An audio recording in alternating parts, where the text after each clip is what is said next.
Estamos ao vivo no Instagram. Muito prazer estar aqui com vocês. Para quem está entrando daqui a pouco, para quem vai assistir depois, com essa live Hermes e Thanatos, Eneagrama, Sociedade e Cultura. Que assunto interessante, né? A Cris já entrou, ó, já o pessoal está entrando aí, ó. A Gelma. É um prazer estar aqui com vocês novamente.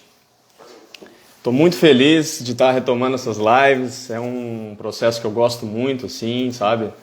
Tive algumas lives que eu fiz no ano passado a respeito de Eneagrama e as histórias, e sempre com essa temática de trazer autoconhecimento e mitologia, né? Então sejam muito bem-vindos. Oi, Cami, bom dia, tudo bem? O pessoal está começando a entrar aqui. Então hoje a proposta é justamente a gente falar sobre autoconhecimento e mitologia. E é um assunto que é traz assim um sentimento muito de curiosidade, né? As pessoas... Oi, Cami, tudo bom? As pessoas gostam muito de falar de histórias, né? Isso eu percebi através da minha experiência como contador de histórias. Eu tive um pouco dessa percepção, né? E à medida que eu fui trabalhando com o autoconhecimento e principalmente com o Eneagrama que eu conheci, eu vi essa relação entre as duas, assim, né? E tanto é que as lives que eu fiz de Eneagramas e histórias, elas aconteceram justamente para entender o quanto que isso é potente mesmo, sabe? E a ideia hoje é trazer esse estudo, o que o Eneagrama pode nos dizer a respeito dos nossos padrões de comportamento, principalmente no nível coletivo. Porque a gente entende muito isso no individual, mas no coletivo também existe uma movimentação. E como que os mitos podem nos ajudar a gente a compreender aí. A Érica está entrando, tudo bem, Érica? Muito feliz de estar aqui com vocês. Tá? Então eu vou fazer uma apresentação, e é um tema bem complicado a gente dizer, porque a gente vai falar sobre autoconhecimento, Eneagrama, mitologia, sociedade e cultura, né? Então, eu não... Bom dia, Lucas. Eu não espero esgotar todo esse assunto nessa live. É por isso que eu vou fazer uma série de lives e trazer vários convidados para que a gente possa explorar cada vez mais isso, né? Então, vou falar para vocês como é que se deu essa ideia de falar sobre Hermes e Thanatos, né? Sobre esses mitos e o que isso tem a ver com o Eneagrama, né?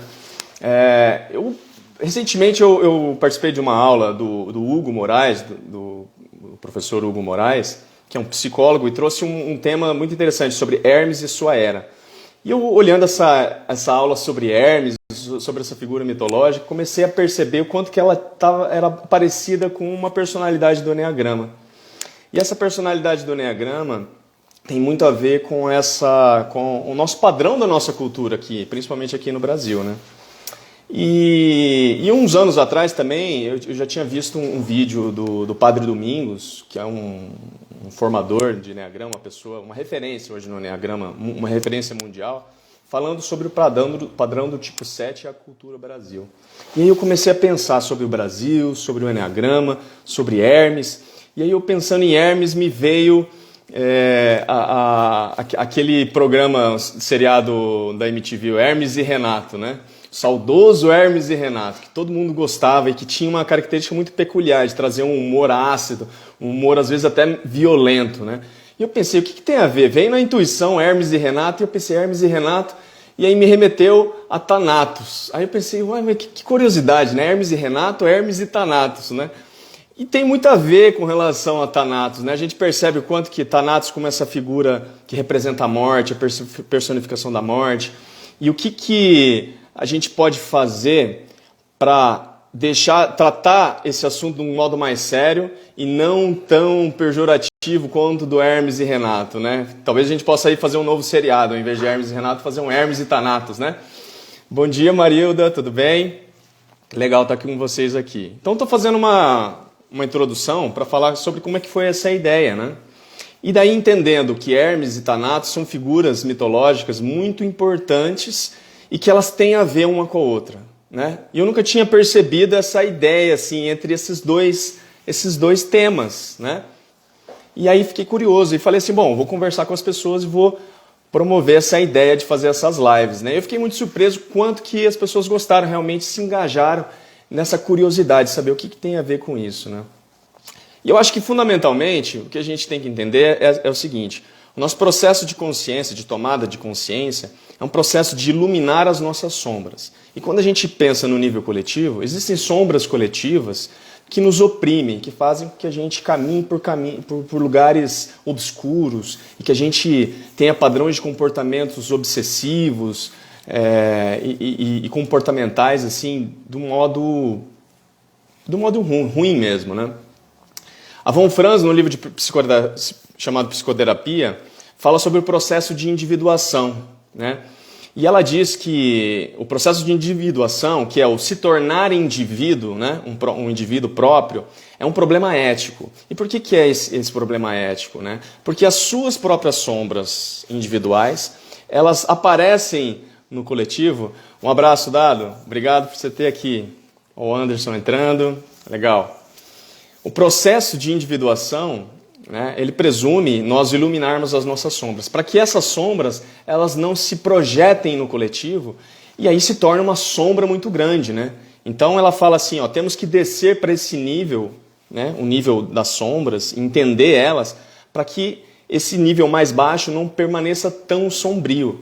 Então ela traz quase como uma questão de uma obrigação moral de nós trabalharmos com essa questão mais sombria, com a nossa quarta função, com aquilo que nós temos dificuldade em lidar.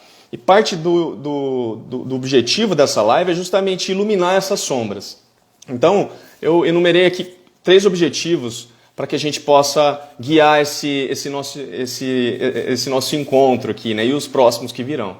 Primeiro, é a intenção de fazer um estudo aberto, né? Então, a troca entre os conhecimentos que nós temos entre os convidados e o que vocês puderem contribuir para que a gente possa entender, né, o que nesse nível coletivo, o que estão acontecendo, quais são os movimentos que estão acontecendo, utilizando o autoconhecimento e a metodologia para a gente poder ter mais informações e para que a gente possa se basear mais, né?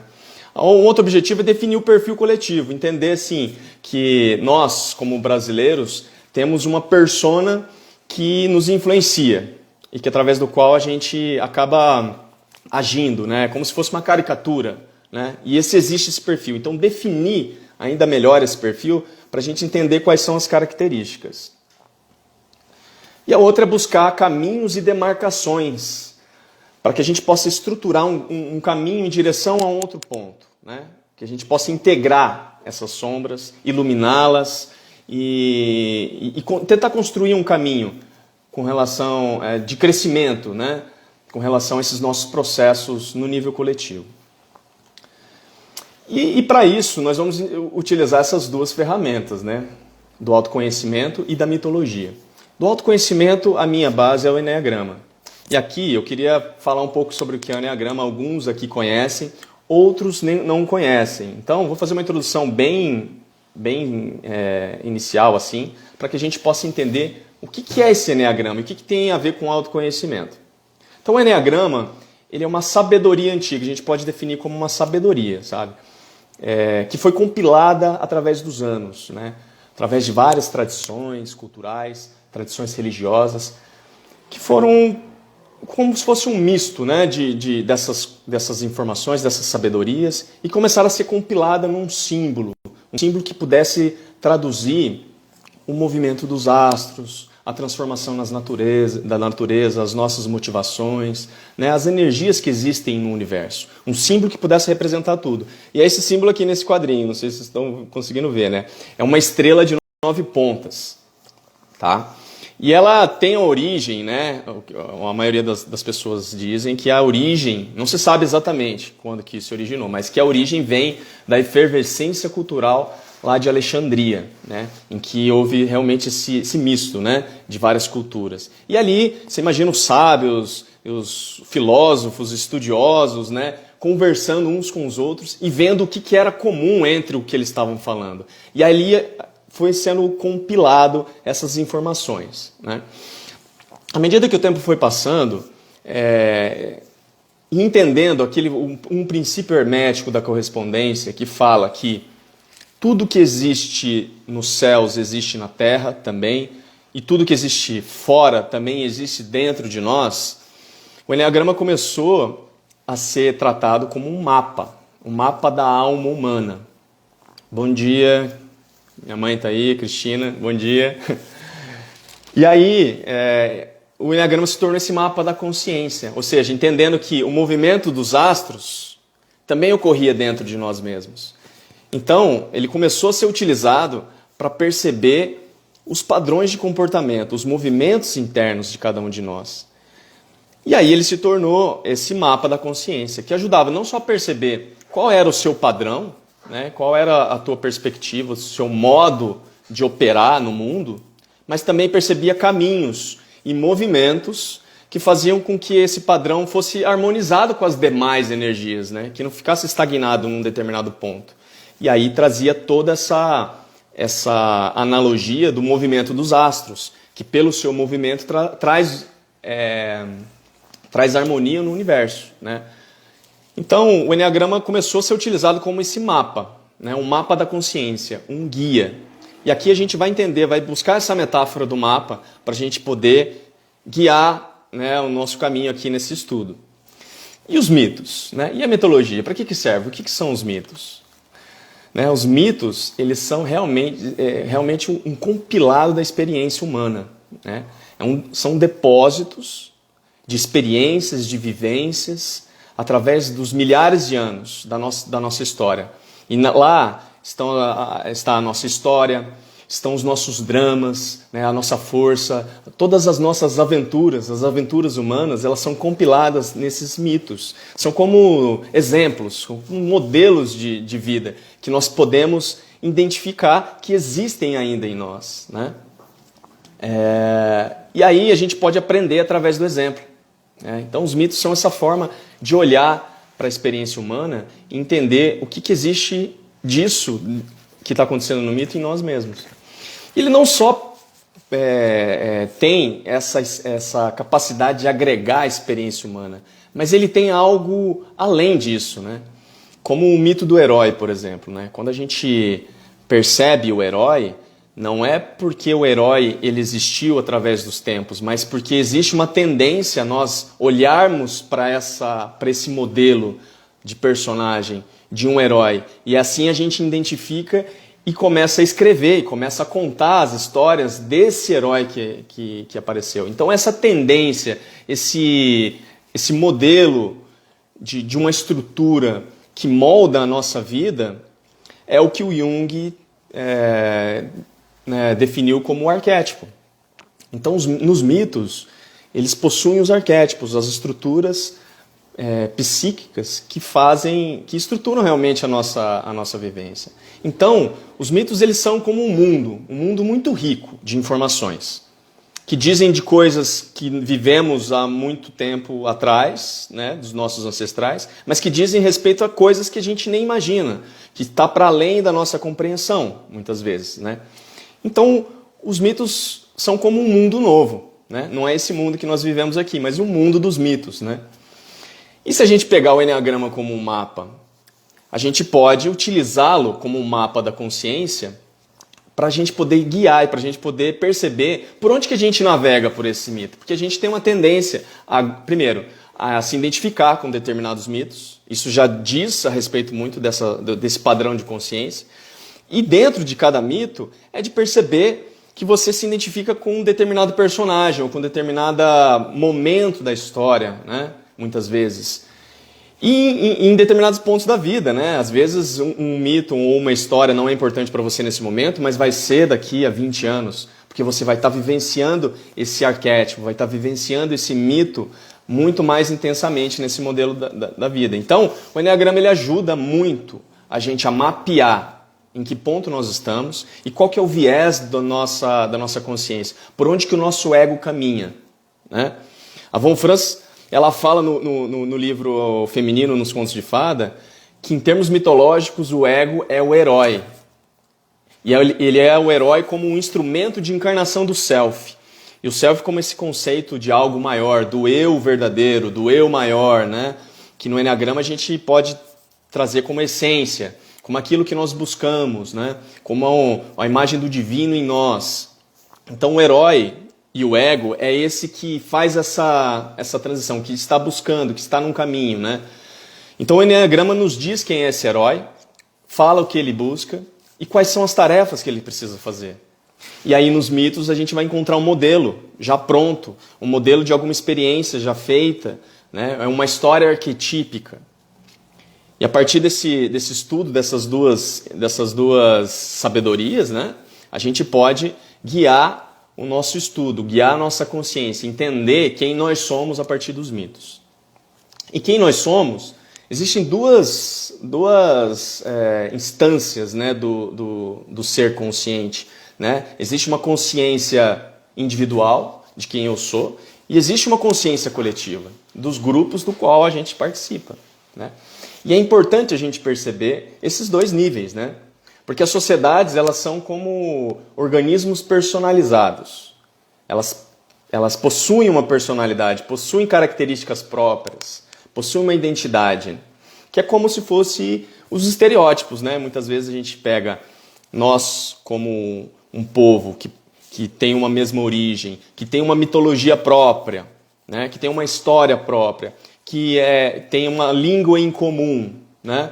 Nós temos uma identidade como povo e nós olhamos as outras identidades através de modelos, de caricaturas, estereótipos. Né? São essas características gerais, né? Que traduzem como padrões sociais e que a gente acaba seguindo. É claro que você como indivíduo, você é diferente dessa caricatura. Mas existe um nível da nossa consciência que é cooptado, digamos, né? E aí a gente percebe como muitas vezes as pessoas são levadas por movimentos coletivos. Né? Então é importante perceber, para cada país ou para cada sociedade, qual é esse padrão de comportamento. Qual é essa personalidade coletiva? Qual é esse organismo personalizado? Né?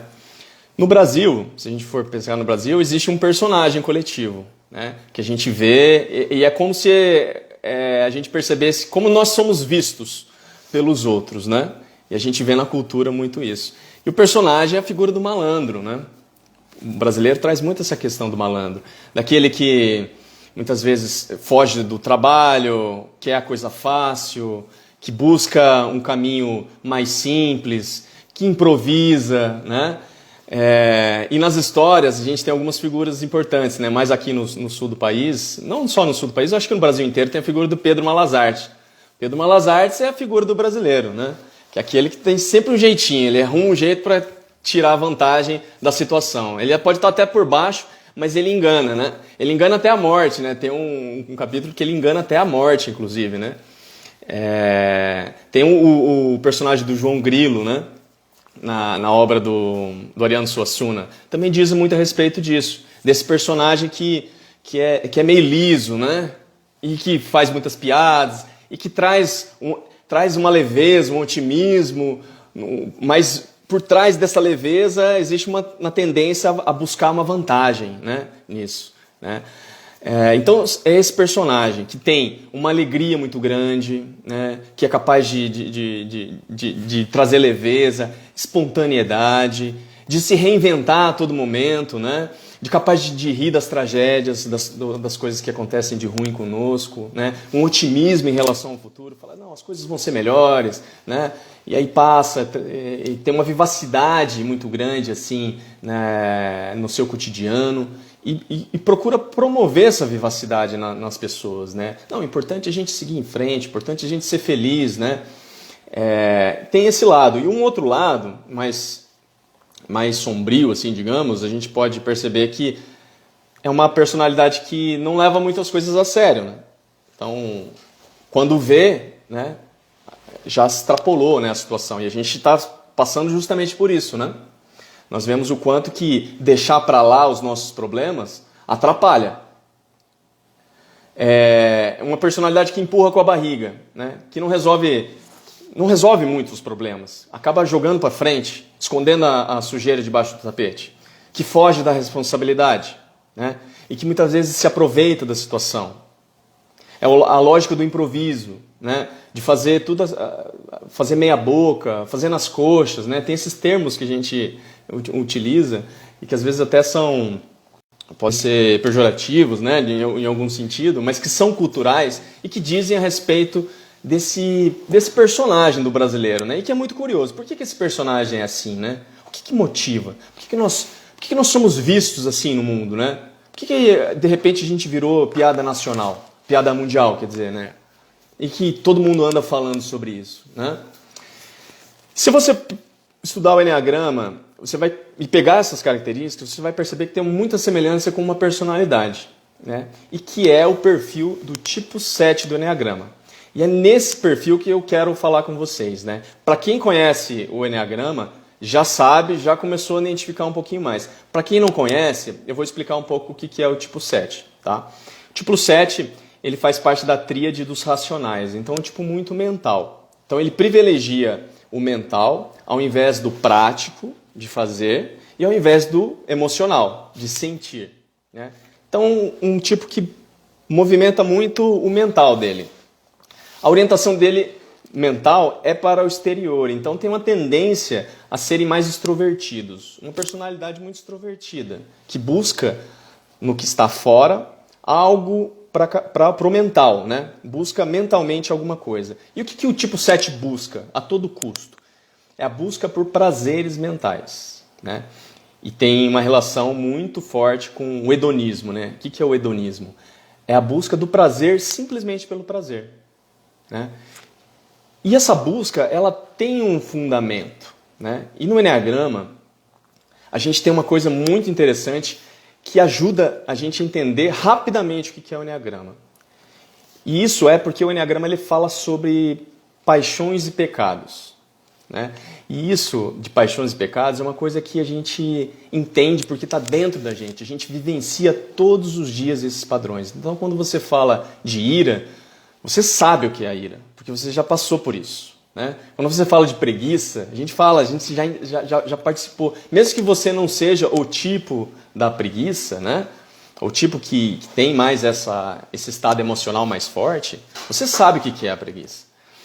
E aqui no Enneagrama, a gente precisa entender o que é paixão e o que é pecado, né? Porque ao longo dos tempos, né, principalmente na cultura cristã, no cristianismo, trouxe essa visão meio moralista, né, do que é o pecado. Mas o pecado vem de uma doutrina dos padres do deserto. Os padres do deserto, eles eram os místicos do cristianismo, são os primeiros cristãos que foram viver no deserto. E a busca deles era pela experiência de Deus, eles queriam experimentar Deus. E eles começaram, ao longo das meditações e desse exercício, começaram a perceber que existia algo que dificultava, né? E eles começaram a dar nomes. E isso deu os nomes dos pecados, né? Porque pecado em grego, na época eles escreviam em grego, falavam grego, né? Vem de amartia, que é errar o alvo, é um termo militar. Quando o soldado errava o alvo, né? Ele pecava. Isso é comum no cristianismo ortodoxo, né? De entender o pecado como um erro, né? Uma falha, um deslize. É como se a gente pensar na história, o herói quando ele tenta algo e ele erra. Na verdade não era para ele tentar isso, esse era o pecado, esse foi o pecado do herói, digamos, né? Então, também o entendimento de paixão, né? Por que é pecado e paixão? Paixão também tem essa característica, paixão vem de pathos, que dá origem à palavra patologia, né? Então tem a ver com doença, vício. Do latim, paixão vem de passio, que é um afeto grande que nos move, que nos leva a algum lugar que nos leva a errar, né? Que nos leva a deslizar, uma força que nos leva. Então, os pecados são esses estados emocionais que fazem a gente errar, que são obstáculos, que fazem a gente deslizar, né? E o Enneagrama ele traz 9 tipos de personalidade, 9 padrões de comportamento, né? Mas também trazem os 9 pecados, né? Que é diferente dos 7 pecados capitais. É parecido, alguns são iguais, outros são um pouquinho diferentes e tem 2 a mais, né? São 9 pecados ou 9 paixões, né, que o Eneagrama traz. Que são o quê? A ira, o orgulho, a vaidade, melancolia, cobiça, medo, gula, luxúria e preguiça. É como se cada personalidade tivesse atrás de si essa mola propulsora, né? Esse estado emocional que nos movimenta a estruturarmos a nossa personalidade com base nesse padrão emocional, que é distorcido, né? Então, quando a gente fala sobre esses pecados, já traz uma curiosidade, porque justamente a gente se conecta muito forte com isso.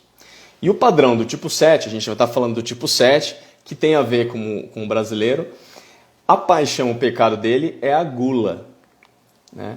E a gente entende, né, o que é a gula, muito mais no sentido assim, do prazer da comida, né? Do guloso, do glutão, aquele que come demais, né?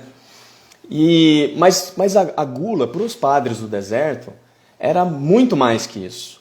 Ela não tinha muito a ver com a questão da comida em si, mas era uma paixão pelo prazer, paixão pela experiência prazerosa, né? E que traz um apetite insaciável, né? A pessoa que é dominada pelo padrão da gula, ela traga tudo, ela busca a experiência prazerosa com tanta voracidade que ela não tem tempo de saborear. E é como se ela não sentisse esse prazer. E aí por isso que ela precisa ir para outro prazer. Ela precisa buscar outras experiências para conseguir sentir isso, né?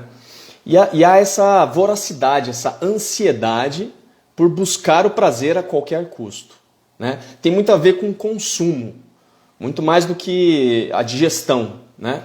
Então é consumir, é se empanturrar de pensamentos, que é muito mais mental do que físico, não é uma experiência prazerosa física, mas mental, que muitas vezes ela é realizada só na cabeça, né? Então, por exemplo, um padrão de um tipo 7 que muitas vezes planeja uma viagem maravilhosa no exterior e acaba ficando só no planejamento, porque daí ele se esquece, ele busca uma outra, ele acaba nem indo para a viagem, ele acaba não realizando o prazer, porque o prazer dele é mais mental, né? Então, esse se empanturrar de planos, expectativas e pensamentos tem por trás um medo. E o medo da privação, é o medo da fome, né? Que a gente pode dizer fazendo essa relação com a comida, né? Por isso que a gula. Existe um medo de passar fome, existe um medo da privação, né? E é importante a gente perceber que existe esse medo, porque na natureza dessa personalidade tipo 7, esse medo está meio obscuro, ele não está claro, né? Não está consciente. Então, a gula, ela também tem a ver com desobediência, né? Se a gente entender no mito da criação cristã, né? Adão e Eva, quando Eva e Adão, né? Eles pegam o fruto do conhecimento do bem e do mal, né? Eles desobedecem uma ordem, né? Então a gula faz com que a gente busque esse fruto do conhecimento, né, que tem a ver com o mental, né, se a gente for buscar se alimentar desse fruto do conhecimento, desobedecendo ordens, né, tem a ver com desobediência, a gula. É a busca por aquilo que agrada e fugir do desconforto, fuga da dor e fuga do sofrimento, né? Então uma personalidade que tem dificuldade em assumir compromissos, por exemplo, né, de falar, olha, eu vou fazer isso, eu vou me relacionar com você, né? Às vezes as amizades, né, com o tipo 7, né, muitas vezes elas acabam se perdendo no meio do caminho, porque ele faz tantas amizades, né, e acaba se esquecendo de cultivar essas amizades.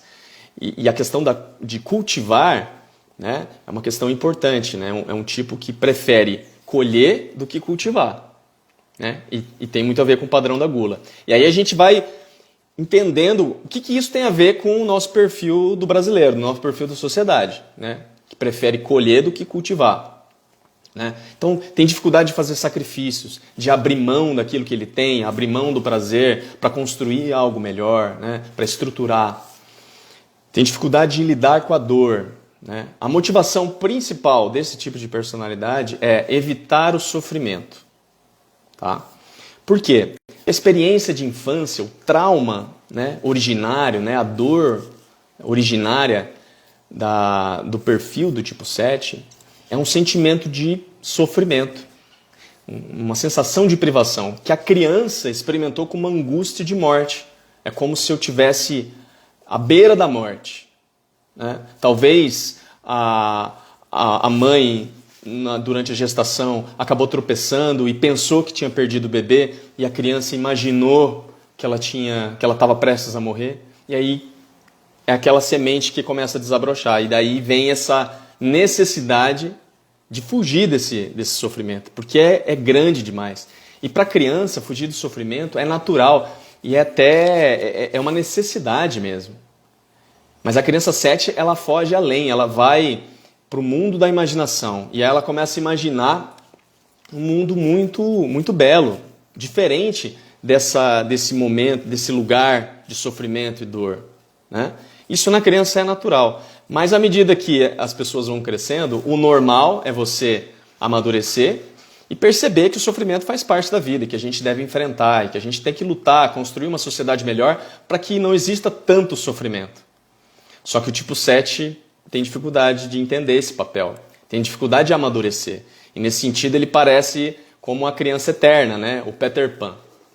E o Peter Pan, ele é essa figura maravilhosa quando a gente conhece ele, né? Que é mágico, que leva a gente para um mundo imaginário, que voa, né? Que tem poderes, é um menino que derrota os piratas, né? A gente fica fascinado por ele, né? Mas no fundo, o final da história é bem trágico, né? Porque ele é o menino prodígio que é o rei do nunca, daquilo que nunca vai se tornar nada, né? E esse é o grande fim, né? Assim, a tragédia realmente daqueles que ficam nos padrões imaturos da personalidade e que buscam só essa questão das aventuras imaginárias, daquilo que é bom, e não resolvem enfrentar realmente os dilemas da vida, né? A gente fica preso na terra do nunca, né? Então, o 7 percebe o mundo como se fosse um imenso parque de diversões, né? E que daí tem vários brinquedos e ele quer experimentar todos. Ele quer experimentar todos antes que acabe. Então, essa tendência a aproveitar tudo antes que acabe, porque há uma sensação de que vem algo destruindo isso e que inevitavelmente vai chegar perto dele, traz uma sensação de apreensão, né, nessa pessoa, como se ele estivesse fugindo de alguma coisa, né? E aí traz uma analogia da história sem fim, se vocês conhecem a história sem fim, né? O dilema de fantasia que está sendo tragado pelo nada, né? E aí o menino tem que resolver esse problema, né? É como se o 7 estivesse no mundo de fantasia, percebendo o nada aparecendo, e ao invés de lidar com o nada, ele sai querendo aproveitar antes que tudo acabe, né? Isso é muito característico da nossa sociedade, né? O brasileiro é bem assim, desse jeito, né? Vamos aproveitar antes que acabe. É o carpe diem deturpado, né? O carpe diem no latim significa colher o dia, né? A colheita do dia.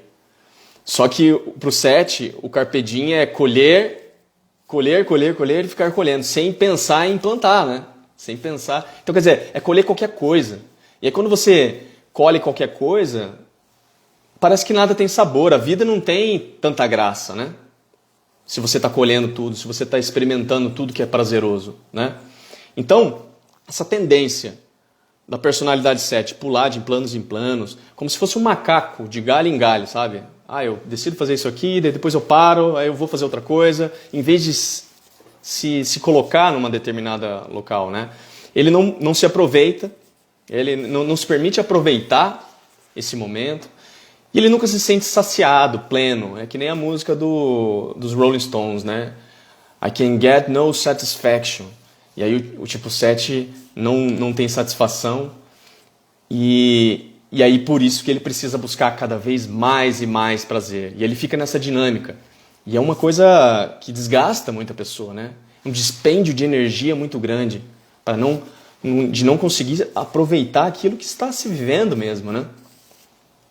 Então, Vocês podem estar percebendo assim, algumas semelhanças com relação ao que nós estamos vivendo hoje, né? E como é que é o perfil da nossa sociedade e como que ela está moldada, né, nesse padrão. E quanto que esse pecado da gula, né, como essa busca por prazeres, pelos prazeres, uma busca com apetite insaciável, essa voracidade por estar buscando tudo que há de bom e de melhor no mundo, tem por trás essa fuga de algo que a gente realmente precisa fazer, né? E no Brasil a gente vê, né, o quanto que a gente foge das reformas, por exemplo, né? Quanto que se fala das reformas políticas e todo mundo fala, os políticos falam, não, vai ser no meu governo que eu vou fazer todas as reformas. Mas no fundo ninguém quer fazer reforma nenhuma. Todo mundo quer ir levando e fazendo, empurrando com a barriga, né? Por quê? Tem medo de fazer realmente discutir, porque isso vai levar tempo, isso leva discussão, isso traz incômodo, isso a gente vai ter que falar com pessoas que a gente não quer falar, né? A gente vai ter que levar em consideração todo o nosso histórico, que muitas vezes foi violento, né? E a gente não percebe, a gente resolveu esconder isso de alguma forma, né? E a gente vai levando meio que no jeitinho brasileiro, assim, né? O jeitinho brasileiro é uma coisa que todo mundo conhece. Qual que é o jeitinho brasileiro? Deixa a vida me levar. Vai levando do jeito que dá, e aí lá na frente eu vejo o que eu faço, né? E hoje a gente está vendo o quanto que isso está nos prejudicando, principalmente nesse contexto de pandemia, né? Então na pandemia, o que a gente pode ver, né? A questão assim das pessoas querendo se aproveitar desse momento, né? Furando fila, pegando vacina. Quantos casos que a gente percebe assim, de pessoas que estão fazendo isso, né? Até nessa questão do governo, né? A compra das vacinas, né? O quanto que a gente está percebendo que nesse momento que mais a gente precisava, tem gente que está querendo se aproveitar. Tem gente que está querendo ganhar dinheiro com base a custo do sofrimento dos outros, né? Se a gente for pensar na questão do auxílio emergencial, né? O quanto que as pessoas, muitos que não precisavam desse auxílio emergencial, resolveram se cadastrar e receber esse dinheiro indevidamente, né? Quantas pessoas? E a gente vê pelos números, né? No momento de crise, a renda per capita do brasileiro acabou subindo. Por quê? Talvez pessoas que receberam auxílio emergencial para ficar em casa e não trabalhar, acabaram saindo para trabalhar, né? Ganharam dinheiro e o auxílio emergencial mais com isso. Então essa necessidade de tirar proveito da situação, né? E essa questão da fuga, né?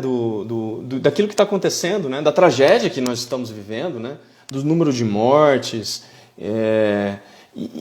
de alguma forma tentando buscar alívio em algumas coisas. E aí a gente tinha o futebol, por exemplo, né? O futebol era um alívio, né? Que você sabia que você ia trabalhar, ia ser difícil e tal, mas no final de semana você ia ter lá o seu futebol. E hoje nem isso, né? Essa paixão nacional está cada vez mais para baixo. Depois do 7-1, né? Em 2014, a gente ficou sem saber o que foi que aconteceu, né? E a tendência é debochar. Não, isso aí é assim mesmo, né? Mas acabamos repetindo, né? E eu acho que nessa Copa América, a vontade que a gente queria de ter ganhado essa Copa América, para levantar um pouquinho a moral ainda que a gente podia ter, e a gente acaba perdendo em casa uma Copa América justamente para a Argentina, né? O nosso arquirrival. E é essa coisa que empurra a gente para a perda, para olhar para aquilo que a gente precisa fazer, de falar assim, olha, esquece essas fugas mentais. Você não vai arranjar alívio nesse pão e circo. Você precisa realmente sentar, conversar e resolver essa questão, né? Vamos investir no esporte de uma maneira mais ampla, né? Para que esse foco no futebol? Parece que a gente descobriu que uma identidade no futebol e agora só se investe nisso, né? Como se fosse a salvação, né? E essa questão do Salvador é bem característico desse padrão do tipo 7, né? E aqui no Brasil especificamente, né? Buscar alguém que vai nos salvar, alguém que vai... a solução mágica, né? O Deus ex machina, que resolve a solução de uma forma mágica, né? E até essa forma mágica aparecer, a gente vai levando, vai aproveitando, né? Vai rindo das desgraças, né? Como a gente consegue fazer piada, né? Rapidamente, assim, sem realmente pensar quais são as consequências dessas nossas piadas. Isso tudo, né, que eu estou dizendo, e tem muito mais coisas que a gente pode explorar, e talvez seja até a intenção dessas lives e desse diálogo que eu estou tendo com vocês, é identificar que existe duas instâncias importantes aqui para a gente entender o tipo 7 e o perfil da personalidade coletiva aqui no Brasil, né? Primeiro, a imaturidade e a irresponsabilidade. É não querer assumir a responsabilidade de si e da sociedade em que se vive, né? E que daí impede de fazer aquilo que precisa ser feito, custe o que custar, né? Se a gente precisar abrir mão de todos os nossos investimentos durante 20 anos e investir só em educação, isso vai ser um sacrifício enorme, né? Porque a nossa qualidade de vida vai diminuir, né? A gente vai se tornar mais infeliz durante esse período, mas a gente sabe que investindo em educação daqui 20 anos, nós vamos ser um outro país, né? Vamos estar num outro patamar. Mas existe uma dificuldade de a gente fazer isso, de abrir mão dessas coisas, né? Essa questão que a Mônica apontou, assim, para o bem e para o mal, a personalidade 7 tem a capacidade de ver possibilidades e oportunidades. E aí que entra, Mônica, essa questão. Essa percepção das possibilidades e das oportunidades que pode ser justamente a chave. É entender que existe uma possibilidade da gente virar esse jogo, né? E para onde que a gente tem que ir? Né? Entendendo a nossa responsabilidade, fazendo aquilo que precisa ser feito. E um outro ponto que é a questão do trauma, do sofrimento, da experiência traumática, né? E de não negar aquilo que aconteceu conosco, né?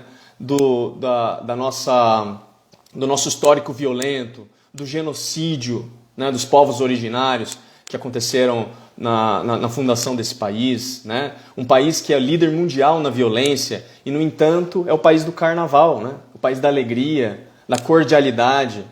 Mas como é que pode ser tão cordial e ser o líder, assim, né? Um dos líderes em violência, né? Parece que o carnaval é a festa da carnificina mesmo, né? É olhar para esse ponto, esse lugar violento, essa dor que a gente empurra para debaixo do tapete e não quer lidar de alguma forma, né? E é por isso que eu trouxe, né, essa ideia de a gente entender os mitos de Hermes e Thanatos, que pode ser que vai ajudar a gente a identificar essas duas dificuldades, né? Essa dificuldade de fazer aquilo que precisa ser feito e a dificuldade de entrar em contato com o sofrimento e com a dor. Então, se a gente pensar em Hermes, né, a figura mitológica de Hermes, a gente estudar um pouquinho dele, a gente vai perceber que tem muito a ver com o tipo 7, tem muito a ver com um brasileiro também, né? O Hermes é aquele menino prodígio, né? Na história dele, quando ele nasceu, nos primeiros dias de vida dele, ele saiu do berço, roubou 50 cabeças de gado do irmão dele, o Apolo, inventou o fogo, assou metade dessas cabeças de gado para comer, escondeu as outras, aí saiu, inventou a lira, inventou as sandálias mágicas, que ele vai usar depois, e depois voltou para o berço dele, como se nada tivesse acontecido. Isso foi um dia só, um dia na vida de Hermes. Você imaginar a capacidade inventiva desse menino, né? E aí depois, quando acordaram, o Apolo foi lá perguntar para ele quem que tinha roubado as cabeças de gado, e ele mentiu, ele falou que não tinha sido ele. Mas os deuses sabiam que tinha sido ele, porque ele não tinha como esconder. Mas ao invés de Apolo ficar bravo com o irmão, ele viu essa capacidade inventiva, sabe? Essa criatividade, é isso que a Mônica falou, esse olhar sagaz de olhar as oportunidades. E aí, ao invés de deixar ele preso, né, resolveu promover ele a um dos deuses do Olímpio, né? Hermes traz muita ação, é Mercúrio, né? É o planeta mais rápido do sistema solar. Então, agilidade, né? Essa movimentação, né, que Hermes traz. E aí Hermes vira realmente um dos grandes deuses do Olimpo e um dos deuses mais cultuados, né? E ele é deus de muitas coisas, né? Se a gente for começar a nomear aqui, ele é o deus das viagens, das encruzilhadas, do comércio e do intercâmbio, o deus da linguagem, do discurso eloquente e persuasivo. Mas também é o deus das intrigas, das fraudes e dos perjúrios. Olha só o paradoxo, né? É o patrono dos oradores, dos arautos, dos embaixadores e diplomatas. É o deus é o deus mensageiro, né? É o deus dos mensageiros e dos ladrões também. Então ele tem essa questão, ele é o mensageiro trapaceiro, sabe? Então ele tem a figura do enganador, do embusteiro, do trickster. Mas é esse trickster que faz o movimento para que o novo apareça, sabe? Para que mude o processo, para que porque a gente passa por um processo de transformação, de transmutação realmente, né? Hermes traz esse movimento, traz essa transformação, mas ele traz às vezes numa pegadinha, né? Ele coloca como o Exu, né? Na figura da mitologia iorubá, né? Que tem Exu, tem o chapéu vermelho de um lado e o chapéu branco do outro, né? E aí, quem olha daqui fala que o chapéu dele é vermelho, quem olha daqui fala que o chapéu dele é branco. Ele traz essa confusão, né? Hermes traz isso, né? Mercúrio e tal. É o deus da amizade, da hospitalidade, dos jogos e da boa sorte. O deus dos banquetes, né? E além de todas essas atribuições que ele faz, ele ainda é o guia das almas para o Hades. Então ele é um deus psicopompo, né? E olha só que curioso, né? Um Deus dos banquetes, dos jogos, do discurso eloquente, um Deus tão para fora, tem uma missão de levar as almas lá para o Hades, né? Lá para o inferno grego, né? Na verdade não é um inferno, mas é onde as almas vão lá para ser julgadas, né? Era um lugar que ninguém gostava de ir, né? Mas Hermes aceitou. Essa era mais uma das missões para ele, né? Então, ele é a criança engenhosa, é o hábil planejador de artifícios, é o pastor dos sonhos, né? Essa figura de Hermes que traz o novo, né? E desconstrói através da inventividade. É um Deus que tem a propensão para enantiodromia, né? Que é um termo que fala da mudança de opostos, né? É o ponto de mutação, né? A transformação realmente. Então, Hermes começa a sua vida como uma criança travessa, mas ele vai aos poucos assumindo vários papéis. Ele vai amadurecendo conforme ele cresce. E é esse ponto da questão que a gente pode entender, que nós somos, né, no nível coletivo, uma criança travessa. Nós somos um país que tem uma personalidade como se fosse um moleque, sabe? Que gosta de jogar, é que nem o Neymar, né? A gente percebe o Neymar é um menino Neymar, né? Que vai jogar e daí de repente cai. E daí ele precisa de uma figura paterna para levantar ele, falar, olha menino, vai jogar bola, né? Talvez a gente está preso nesse padrão imaturo. E aí Hermes pode trazer muita luz para que a gente possa amadurecer, né? Por quê? O Hermes é aquele que busca, que está pronto para a missão, né? Então todas as missões que Zeus colocava para ele realizava. Ele ia fazer aquilo que precisa fazer, entendeu? Ele era um mensageiro, ele estava sempre nos momentos mais importantes das mitologias, assim, sempre como uma figura presente. E estava sempre buscava estar alinhado com esses planos de Zeus. Então, alinhado com o plano divino. Não era ele que buscava a transformação, não vinha dele essas mudanças. Ele vinha através de um plano superior, através de um conjunto de intenções, né? É aquele que sabia o valor do sacrifício e ensinava aos mortais a importância desse processo de sacrifício, né? É o herói civilizador, aquele que usa a inventividade, a criatividade e até o engano, né, para construir a sociedade. É aquele que rouba, né? Como o mito de Prometeu, né, que rouba o fogo dos deuses para dar para a humanidade. É esse tipo de roubo, e não o roubo que ele vai roubar para si, né? Então Hermes traz muito essa questão dessa luz que a gente pode utilizar, né, no nosso processo de conscientização. Thanatos já é uma figura que representa o lidar com o sofrimento, né? Thanatos é o deus da morte. Ele é a personificação da natureza da morte, né? Porque os gregos eles tinham essa característica, né?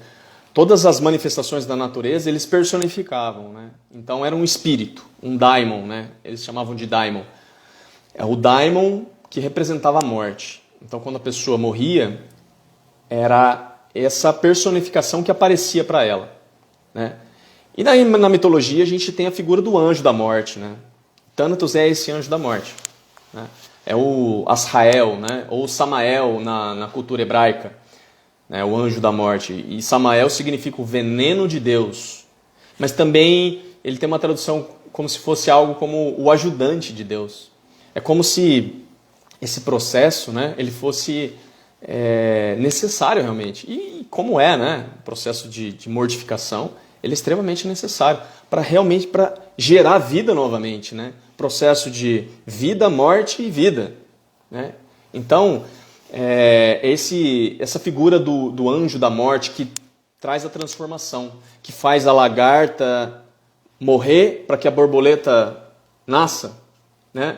Para que a matéria se decomponha, para que o espírito se transforme em nova matéria, né?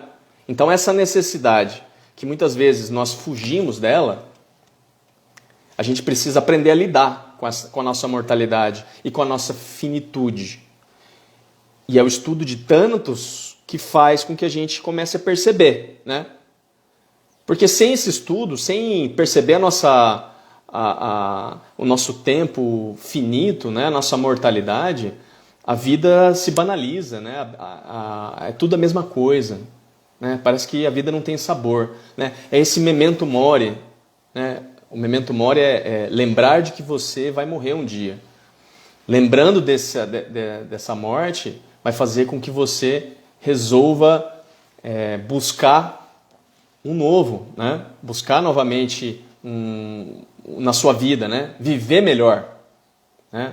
E é curioso como que a gente precisa olhar para a morte para poder viver melhor, né? É a metamorfose da borboleta, Célia. Nós precisamos perceber que isso vai acontecer conosco. Essa transformação de lagarto em borboleta. Isso vai acontecer conosco. Mas muitas vezes a gente não quer passar por essa metamorfose, né? Então, o Thanatos ajuda isso, né? A fazer esse olhar para aquilo que é difícil, para aquilo que é o sofrimento. De alguma forma, né, o nosso perfil de personalidade e o perfil do tipo 7 tem dificuldade de olhar para isso. Porque o trauma foi muito forte, né? É como se eu fugisse a todo momento de Thanatos. Eu não quisesse me relacionar com Thanatos, né? Mas se existe alguma certeza na vida, é que nós vamos encontrar com ele, né? Em algum momento nós vamos nos encontrar com ele. Então, para que fugir, né? Por que a gente não pode conversar com ele? É entender que existe beleza nessa natureza efêmera, daquilo que vai perecer, né? E aí a gente pode entender o Carpe Diem de uma outra forma, né? Colher e perceber que é preciso cultivar, que é preciso plantar novos frutos, né? Para que novos frutos saiam, olhando para essa matéria decomposta, né? E trazer o novo a partir dessa transformação. E não ficar buscando o novo a qualquer momento, né? Eu percebo que é como se a gente vivesse numa sociedade em que a gente colhe a todo momento, né, os nossos frutos, esquece de adubar, esquece de preparar a terra, né? Quando que nós vamos ter os novos frutos? Se a gente comer tudo, se a gente consumir tudo, nós não vamos ter mais nada, né? Então olhar para Thanatos, olhar para a nossa finitude, olhar para essa matéria decomposta, para esse lixo, para essa sujeira toda que está debaixo do tapete, pode nos ajudar a utilizar isso aqui como uma força transformadora, né? E eu acho que é isso que é a proposta, é fazer com que a gente possa perceber, né, quais são os nossos traumas coletivos, qual que é a dor que cada um de nós foge, né, e que impede que a gente possa construir a nossa sociedade do jeito que ela tem que ser. Uma sociedade mais rica, uma sociedade produtiva, né? E eu acho que de alguma forma nós estamos passando por esse processo de transformação. E é o momento ideal para a gente conversar sobre isso, né? Porque realmente nós estamos no palco do mundo, né? Num palco que eu acho que é até lamentável nós estamos, né? Num palco em que todos os nossos defeitos estão à mostra para o mundo, né? As nossas incapacidades, todas elas expostas. E aí a gente está sentindo profundamente essa dor, né? Uma dor que bate lá no ego. né? Então, a gula, ela faz com que a gente queira consumir tudo pela frente, mas Thanatos ajuda a preparar o terreno, né? Buscando esses frutos que vêm da matéria decomposta. Então, com Thanatos, nós vamos aprender a entrar em contato com o sofrimento e aprender a lidar com ele, né? É entender as nossas experiências traumáticas para que a gente possa se libertar delas e não vivenciá-las como um fantasma, né? Como esse nada que está aqui para nos submergir, para nos consumir, né? Abrir um caminho novo, arar a terra novamente, revolver esses lugares. E aí, olhando para esse lugar, a gente vai poder construir realmente uma sociedade nova. Eu acho que a proposta é justamente essa, né? Entender que no Eneagrama a gente pode explicar as motivações que tem, né, dessa busca desenfreada pelo prazer e a fuga do sofrimento, utilizando os mitos de Hermes e Thanatos, que possam nos ajudar a trazer mais conteúdos, que possam nos inspirar aí a buscar saídas dessa situação tão dolorosa que nós estamos vivendo, né? Nós estamos vivendo um momento muito trágico, né? E quem não percebe é porque não está querendo perceber, e não está querendo olhar. E não quer olhar por causa disso, por causa de todos esses padrões, né? De alguma forma. Então, pessoal, para finalizar hoje, a intenção era abrir o apetite de vocês, né, para esses assuntos. Eu acho um assunto extremamente interessante, né, e cada vez mais eu me empolgo de ver essas semelhanças e aquilo que a gente pode aprender, né. Então, nesse estudo aberto, eu vou trazer nas próximas lives alguns convidados que possam falar mais a respeito desses mitos e a gente vai conversar. É uma troca entre o estudo da mitologia comparada com o Eneagrama e o autoconhecimento e ver o que sai daí, né? Para ver se a gente consegue encontrar algo em comum aí com todo mundo e que possa nos inspirar a movimentar e a sair desse lugar onde nós estamos, né? Então, no dia 26, na próxima segunda-feira, eu vou estar com o Hugo Moraes, né, para ele falar sobre o tema Hermes e sua era, né? E entender quais são os sinais que Hermes pode nos trazer, né, para a gente passar por esse período tão turbulento que nós estamos vivendo hoje. E aí eu convido vocês a participar dessa live e nas próximas nós vamos trazer mais um convidado para falar de Thanatos. E aí a gente vai fazendo outras lives, né? Essa live aqui eu vou salvar no Instagram e vou colocar lá no YouTube. Tem um canal meu no YouTube que é Felipe Cortes Eneagrama. Se vocês quiserem seguir, tem gente que prefere assistir no YouTube, compartilhar, né? Obrigado, pessoal, que vocês gostaram, né? Foi muito bom estar aqui com vocês. Eu acho que isso me motiva aqui, né, a fazer cada vez mais essas lives, né? Então, se você gostou, compartilhe aí com seus amigos, tá? E a gente se vê na próxima, tá bom, pessoal? Muito obrigado pela participação.